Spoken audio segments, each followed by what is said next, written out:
उधार पावे. हा काय अर्थ पाव काय द्यावं एकमेकाला काय देतो आम्ही देतो द्यायचं चाललं तर प्रेम नाही द्यायचं एकमेकाला. लिहिलेले माणसाला प्रेम करतात बघ म्हणजे लई चांगला होता त्याची श्रद्धांजली व्हायला आली होती या ठिकाणी तो कसला असला ना लई स्तुती त्याची तो असा होता तसा होता या ठिकाणी बाकीचे रडत येतात लई भारी होता आणि ती भारी म्हणणारेच त्याला लई शिव्या देत होती जिवंत आहे तोपर्यंत बरं का.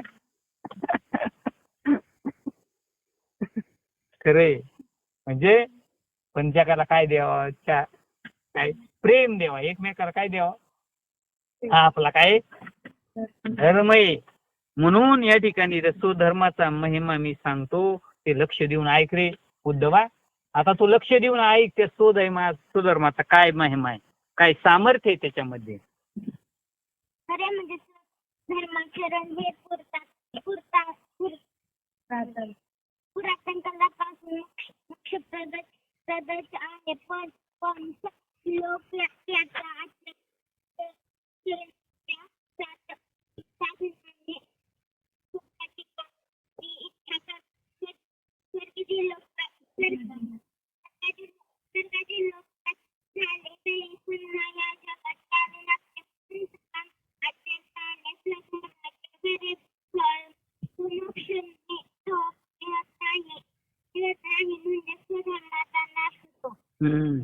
खरे म्हणजे स्वधर्माचरण हे पुरातन कालापासून मोक्षप्रदच आहे. म्हणजे स्वधर्माचं ज्याने आचरण केलं ना त्याला मोक्ष प्राप्त होतोच. स्वधर्माचं आचरण करायचं. मग आपला स्वधर्म कोणता आहे आपला धर्म कोणता आहे कोणता धर्म रे आपला बोल पटकीने आपला धर्म कोणता आहे बोल ना. तुला धर्म माहिती नाही का तुझा कोणता धर्म आहे बंडे असते काय धर्म सांग की तुझा कोणता होती का मग ऐकायला आता आता अर्धा तास जो बोलतोय त्याच्यावर तरी या ठिकाणी कोणाला गप काय करते नेमकं बसून कुठं लक्ष असतं. कोणता धर्म रे आपला हिंदू हा काय करताय आहे का लोक आहे का जाग्या कुठे आहे तुम्ही कोणता धर्म आहे आपला स्वरूपामध्ये आपल्या प्रबोधामध्ये राहणं हा खरा आपला एक धर्म आहे. खरे म्हणजे स्वधर्माचरण हे पुरातन कालापासून मोक्षप्रद आहे. ही मोक्षच प्रत म्हणजे मोक्ष प्राप्ती करून देतो स्वधर्मात. जो स्वधर्माचं आचरण करतो म्हणजे नामस्मरणात आपल्या आत्मस्वरूपात राहतो तो या ठिकाणी मोक्षप्रदच आहे. म्हणजे मोक्षापर्यंत निघून आपल्याला पोचतो. पण सकाम लोक त्याच्या आचरणाच्या साधनाने स्वधर्म स्वर्गाधिकांची इच्छा करतात. आचरण कशाचं करतात स्वधर्माचं आचरण करतात आणि इच्छा कशाची करतात नश्वर असे ते स्वर्गपदाचे. आता याला मोक्षपद भेटणार आहे ते स्वधर्माचं आचरण केल्यावर. पण ही काय मागत आहे म्हणजे जसा राजा प्रसन्न झाला आणि या ठिकाणी हे तंबाखूचा इड्या मागितल्यासारखे त्याला चुना तंबाखूला चुना दे म्हणजे या ठिकाणी तंबाखूची पुडी आली बरोबर म्हणले राजा म्हणले प्रसन्न झाला आणि ते म्हणला या ठिकाणी मागा काय मागायचं काय म्हणला राजा गेलो तर नांगराव सकाळी गडबडी या ठिकाणी तंबाखूची पुडी निघते खिशात पण चुन्याची पुडी. आता त्या राजाला जर तुम्ही या ठिकाणी एखादं शहर जरी मागितलं असतं त्याचं राज्य जरी मागितलं तर तो प्रसन्न झालाय म्हणले देईन ना तो. पण आपण काय मागायचं मग तसं या ठिकाणी स्वधर्माचं आचरण करून काही मंडळी या ठिकाणी कशाची प्राप्ती करायची इच्छा करतात स्वर्गाधिक इच्छा करतात. स्वर्गाधिक लोक प्राप्त झाले तरी पुन्हा या जगात यावे लागते लक्षात ठेवा. हा त्याच्यापेक्षा एक ओवी देऊन घ्या मग त्या पुण्याची पावटी सरे हे चिंद्रपणाची उटी उतरे येऊ लागती माघारे मृत्यू लोका. जैसे वेशा भोगे कवडावेचे मग दारही ती पुणे तैचे तैसे लाजीरवाणी दीक्षितांचे काय सांगू. ज्ञानेश्वर महाराज सांगतात मग तया पुण्याची पाऊस सकाम भक्ती म्हणजे अपेक्षा धरून केलेली भक्ती याला सकाम भक्ती म्हणतात. संतांचं कसं असतं निष्काम भक्ती असते त्यांची.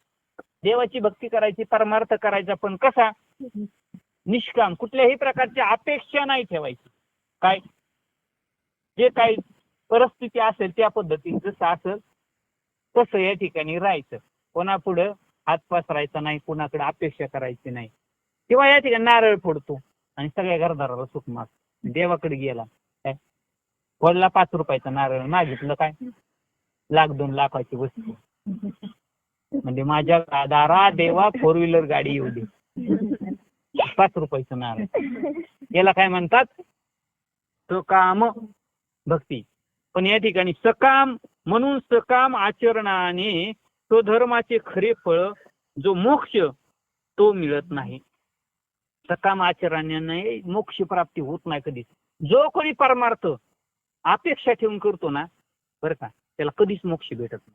लक्षात घ्यायचं अपेक्षा ठेवून करतो कुठलाही प्रकारचा हेतू असू दे त्याचा अपेक्षा कोणतीही असू तो अपेक्षा ठेवून परमार्थ करतो ना परमार्थात नाही करायची बरं का. संसारात या ठिकाणी करा संसारात या ठिकाणी तुम्ही करा संसारात या ठिकाणी मग आता म्हणजे नाही आता ती त्यांना म्हैशी विकली मग अपेक्षा नाही करायची मग त्या पैशाची जाऊ दे मग अपेक्षा नाही करायची म्हणजे आता म्हैशी विकली ती व्यवहार आहे तुमचा प्रपंच आहे ती या ठिकाणी ती पैसे त्याला मागितलेच पाहिजे. ती अलग लक्षात ती संसारातले वेगळे पण परमार्थात या ठिकाणी मोक्षाची पण म्हणतात ना काय मोक्षाची पण अपेक्षा करायची नाही.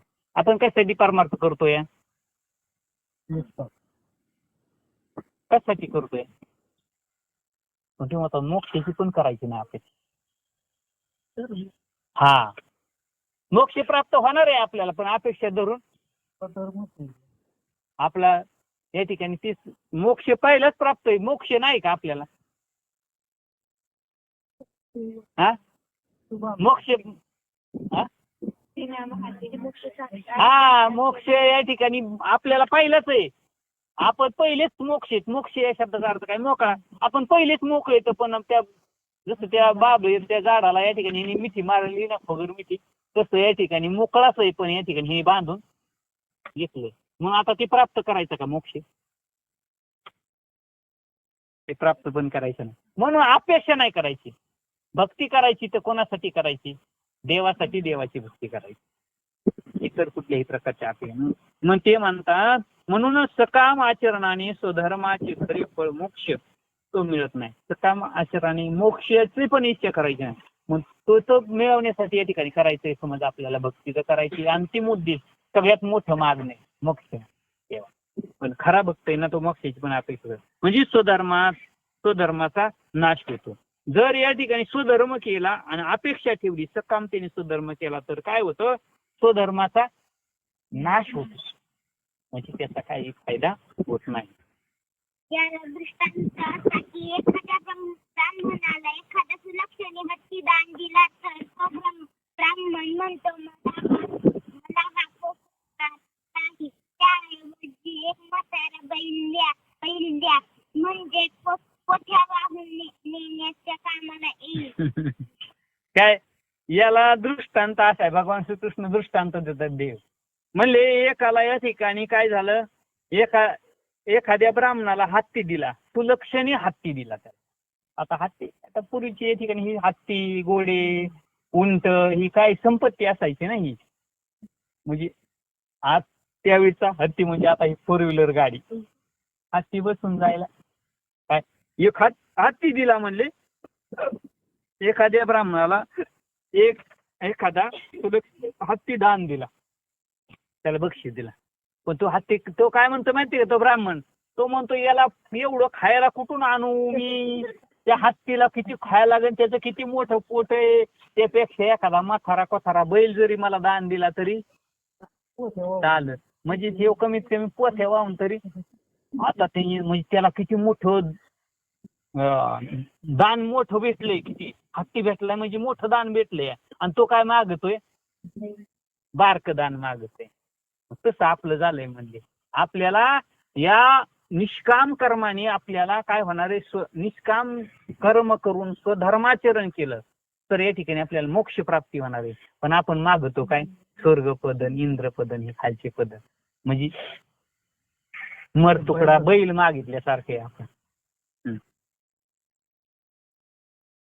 अशी असे सकाम लोक स्वधर्माची उपेक्षा करतात आणि पण स्वर्गात कोरड्या भिक्षेचे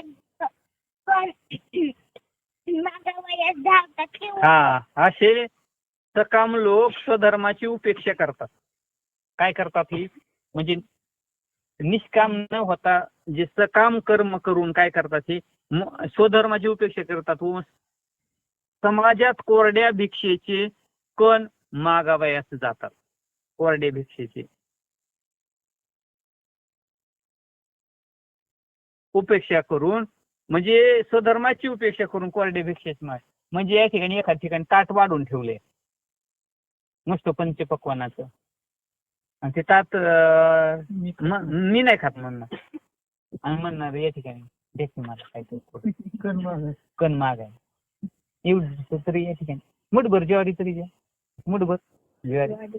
आता ही ज्वारी न्यायची नाही, दळायचं आणि परत या ठिकाणी आणायचं आणि त्याच्या भाकरी करायचा आणि खायचा.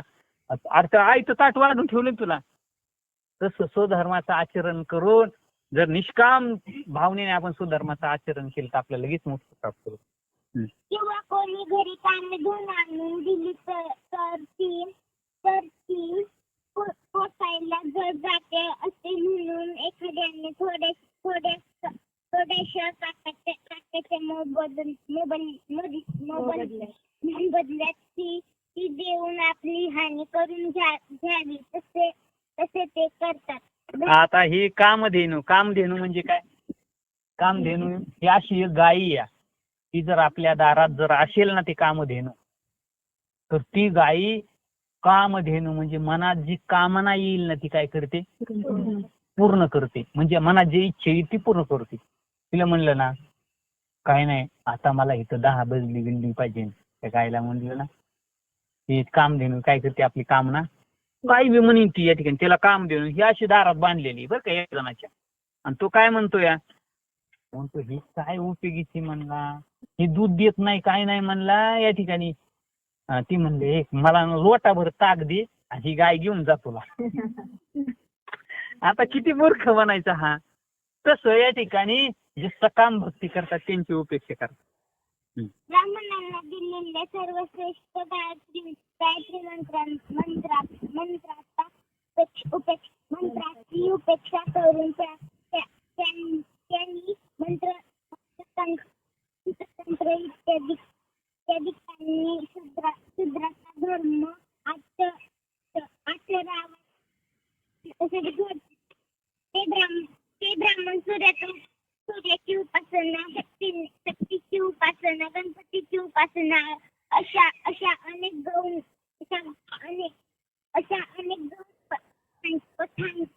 पंथांची दीक्षा घेतात. गायत्रीचे अनुष्ठान मात्र कोणी करीत नाही. हा, म्हणजे जसं ब्राह्मणाचा गायत्री मंत्र सर्व मंत्रात श्रेष्ठ मंत्र आहे. मग ती मंत्र गायत्री मंत्र ब्राह्मणाने घ्यावं, पण ती सोडून दिला. सूर्याची उपासना करतात, शक्तीची म्हणजे देवीची उपासना करू लागला तो ब्राह्मण, गणपतीची उपासना करू लागला, पण ते अनेक पंथाची दीक्षा घेतली. तर या ठिकाणी म्हणजे त्यांनी चांगलं सोडून या ठिकाणी हलक्याच्या पाठीमागे लागल्याचं या ठिकाणी जसं या ठिकाणी गळ्यातलं सोनं काढून टाकलं आणि गळ्यामध्ये या ठिकाणी पितळाचं या ठिकाणी कडकी घातलं असं होतं.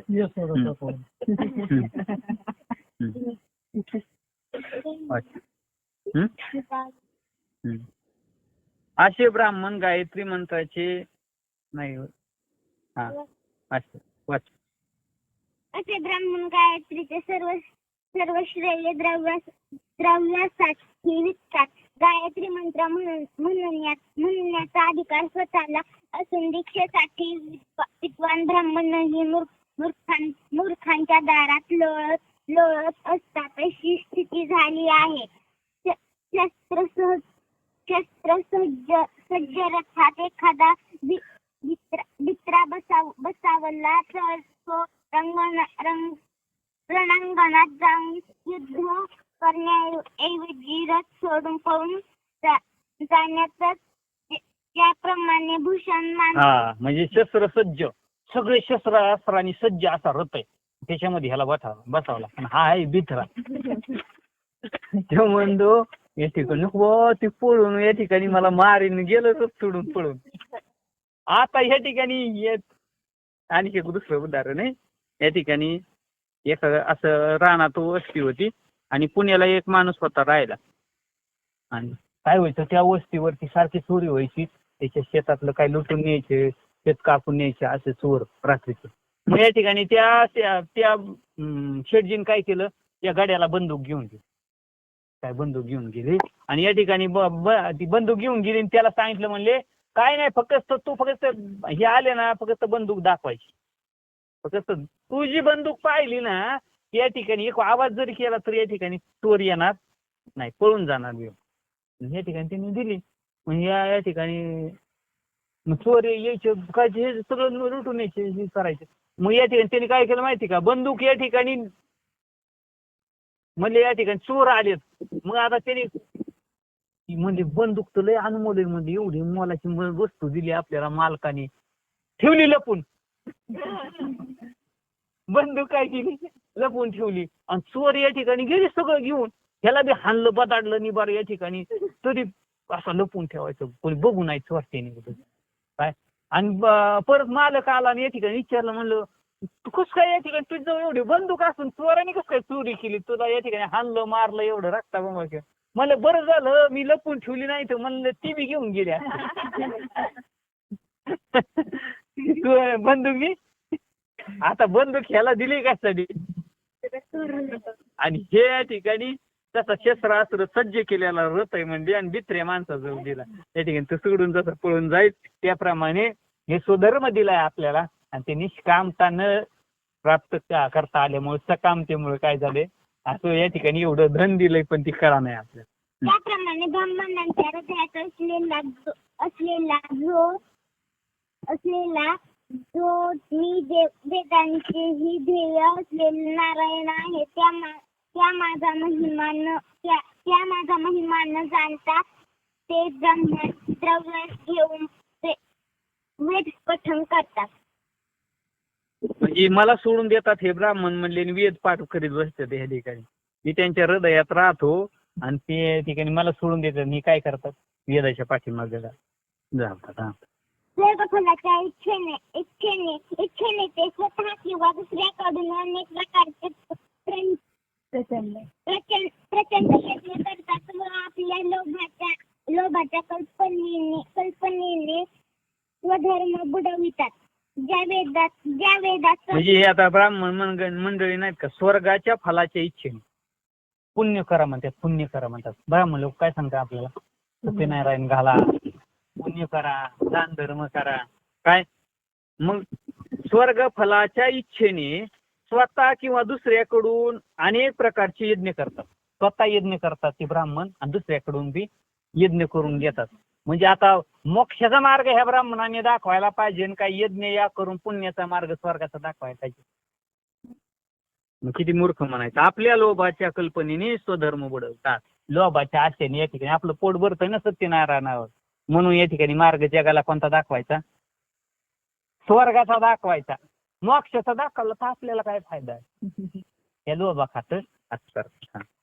ज्या वेदात कर्मफलाचे प्रतिपादन केलेले असते तो वेद केवळ मिथ्या नव्हे, पण त्या वेदाचे सर्व प्रतिपादन न जाणतात ते लोक फलश्रुतीची गडबड करी मानतात.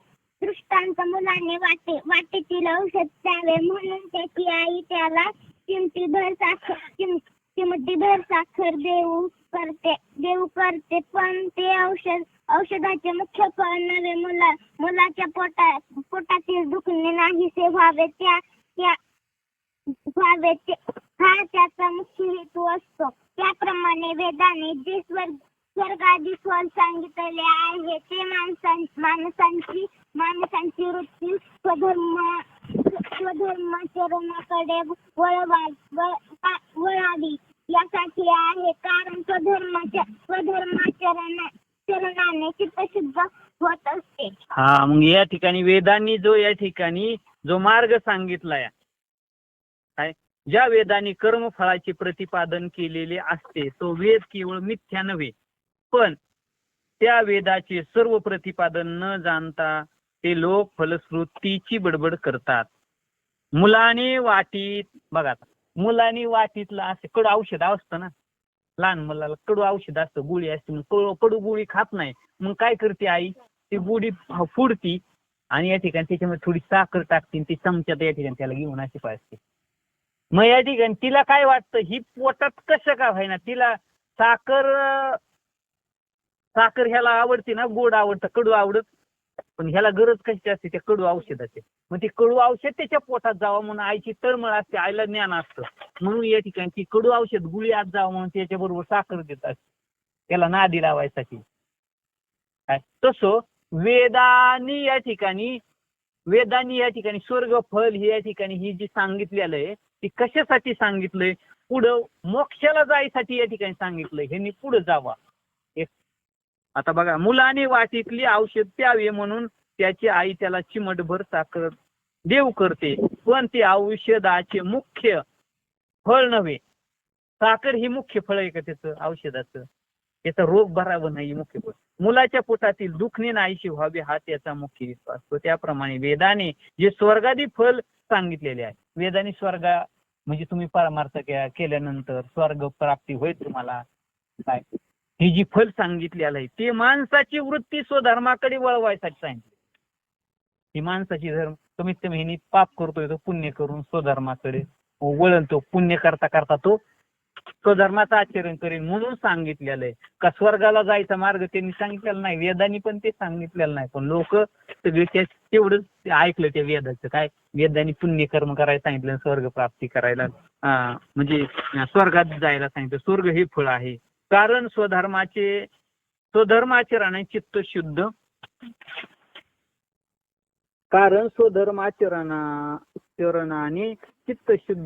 होत असते. स्वधर्माचरणाने काय होतं, चित्त शुद्ध होत असतं, म्हणून चित्तशुद्धीचा मार्ग या ठिकाणी सांगितलाय वेदांनी पण. या ठिकाणी पण तो मार्ग कळत नसल्यामुळं लोक परमार्थ करून कुठं जायची अपेक्षा करतायत, स्वर्गाला जायची अपेक्षा करतायत. परंतु ते करू नये, निष्काम भावनेने भक्ती करावा आणि मोक्ष प्राप्त करून घ्यावा. हाच भगवान श्रीकृष्णाचा या ठिकाणी सांगण्याचा याच्या पाठीमागचा हेतू आहे. झालेली जी सेवा आहे आजची ती कृष्णार्पण सद्गुरु चरणावरती समर्पित. पुंडलिक वरदा हरी विठ्ठल.